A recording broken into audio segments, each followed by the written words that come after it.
तर ओबीसीना बर्बाद करणारा जी.आर रद्द झालाच पाहिजे अशी मागणी विजय वडेट्टीवार यांनी केली। जी.आर रद्द केला नाही तर मुंबई, पुणे, ठाणे जाम करणार असा इशारा वडेट्टीवार यांनी दिलाय।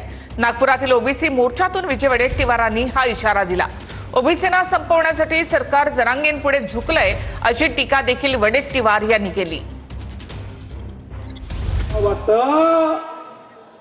महायुती सरकारला आता होश आहे आणि हेही सांगतो, जर हा जी.आर रद्द झाला नाही तर आम्ही सर्व लोक ज्यांनी मुंबई जाम केली, आम्ही मुंबईसह पुरा पुणे, पुरा ठाणे ओबीसी जाम केल्याशिवाय राहणार नाही आणि तोपर्यंत हटणार नाही, हा सुद्धा विश्वास या ठिकाणी देतो आहे।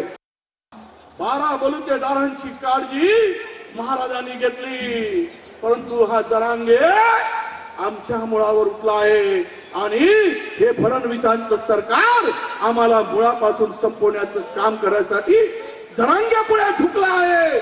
म्हणून शुद्धीवर आणण्यासाठी आजचा हा मोर्चा आहे की सुधर जाओ, होश में आओ, नाहीतर तुम्हाला तुमची जागा दाखवल्याशिवाय राहणार नाही, हे या ठिकाणी आहे।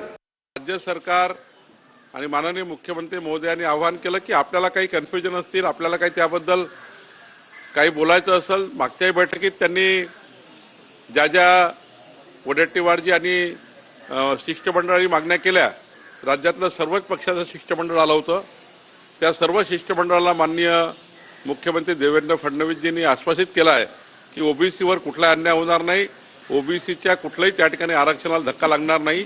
त्यामुळं आजच्याही मोर्चामध्ये आम्ही त्यांना सांगणार आहे की ओबीसीच्या कुठल्याही आरक्षणाला धक्का लागणार नाही आणि ओबीसीचं कुठलंही त्या ठिकाणी आरक्षण जाणार नाही, याची काळजी राज्य सरकार घेत आहे।